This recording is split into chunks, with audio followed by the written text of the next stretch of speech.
After a series of bombshell developments, Antonio Brown has officially been released by the Tampa Bay Buccaneers, adding yet another layer to this saga. I'm Ashley Nicole Moss. He's Robin Lundberg. And Robin, there's a lot to get into. A lot of developments have transpired over just 24 hours. Last night, Antonio Brown released a statement giving his side of the story. This morning, he dropped a series of text messages going ahead and complimenting that statement, his side of the story. The Bucs have also come out and said that, wait, not so fast. We went ahead and tried to make multiple appointments for AB to see a doctor. He didn't show up to either. They're also claiming that AB was upset about not getting enough touches during the game, and that's what caused the entire explosion. But here's my thing.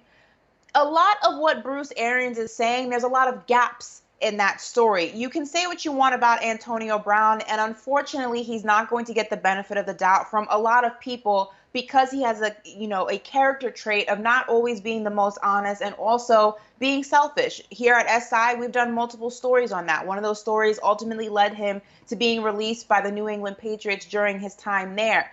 But you can't also, because of that, ignore the facts. Two things can be true at the same time. You can go ahead and speak to AB's character and that, as to why you're apprehensive in believing him. But you also can't ignore the fact that there are a lot of holes in what Bruce Arians and the Bucs are saying.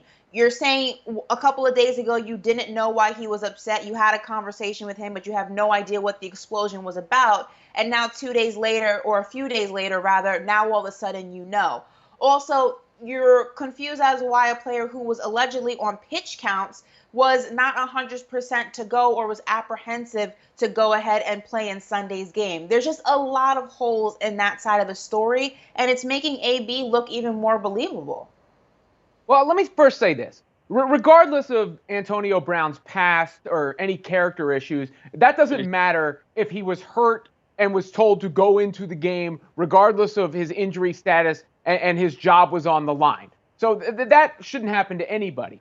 But you did reference AB's past, and there is a laundry list there, including most recently returning from a suspension for presenting a counterfeit vaccine card. So I cannot take him at face value on his comments. When you're looking at this story as a whole, what I really wish we could get is the tape of the interaction, or at least some people on the record about the interaction on the sideline between Arians and Brown. Other people were present for that. We saw Mike Evans trying to console Brown or talk him down before he wound up taking his shirt off and running off the field. But when you do look at the Bucs explanation, I want to take two parts of that.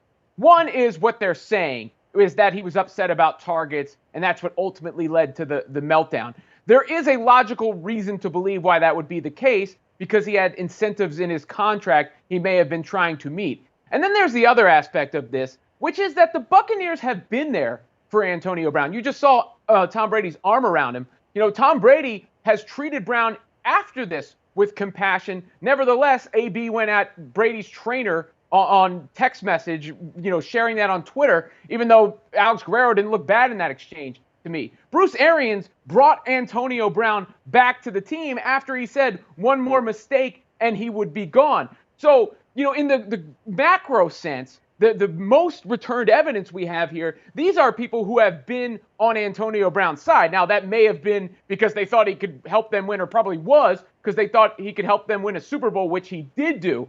But considering the past pattern from Brown and the way he was treated by the Buccaneers, I do find their account believable.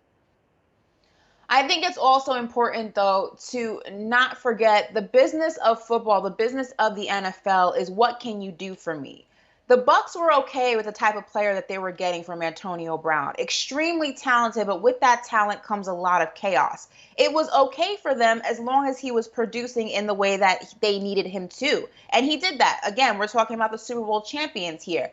Now where the waters start to get muddy is I believe that Antonio Brown was upset about getting touches, but the reason why may not be as clear cut. Maybe he was upset not because of the incentives in his contract. maybe he was upset because he was pushed out there as someone who was not 100%, and now you're not even giving me touches and allowing me to contribute to the game, so why am I out here? I think the in between of both of these truths or both of these narratives is where you find the story. I don't think that Antonio Brown, as somebody who may not have even wanted to be out there in the first place and may have been pushed out there, and on that side of that, Arians is jeopardizing a player's health. But going back to Antonio Brown, if he was pushed out there, he's not getting touches. The frustration is then, why am I here? Why do you have me out here? Why did you allegedly inject me with painkillers to bring me out to a field and not utilize me? I think that, like, again, there's truth in between both of these narratives, and I think that people are using Antonio Brown's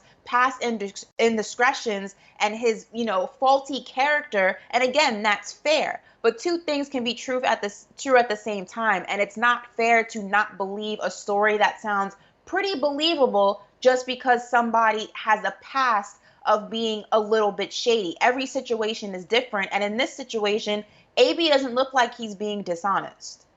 Well, again, I want to see what the interaction was. That to me ultimately will tell the tale exactly what that interaction was. I don't know, if someone will give their account on the record or anonymously, or we'll get tape of that at some point. But to everything that transpired, it looked like the Bucs were trying to smooth it over after the fact by trying to pay him out the rest of his contract, but he didn't show up apparently for these, appointments with specialists regarding an MRI. And when you do look at the pattern, every situation he's been in has combusted at the end, whether that was the Steelers to the Raiders to the Patriots to the situations, unfortunately, in his personal life, and now to the Buccaneers. And who is in charge of, giving out those targets? Tom Brady, the quarterback, who's had his back, who brought him in, who let him live. I always laugh when they say, we live with him. I'm sure, Brady's estate is sprawling, so it could have been pretty far down the way. But nevertheless, has had his back at every step of the way. And in this exchange, you're right, the Bucs knew what they signed up for. They got it.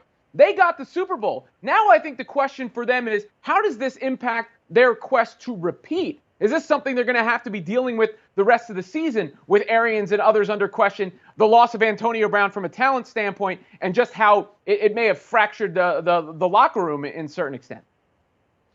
Well, look, this story is far from over. This saga is far from over. Bruce Arians has spoken to the media, and I'm sure Antonio Brown is going to have something to say about that. So we will be on pins and needles awaiting that. And this discussion, this conversation is definitely far from over.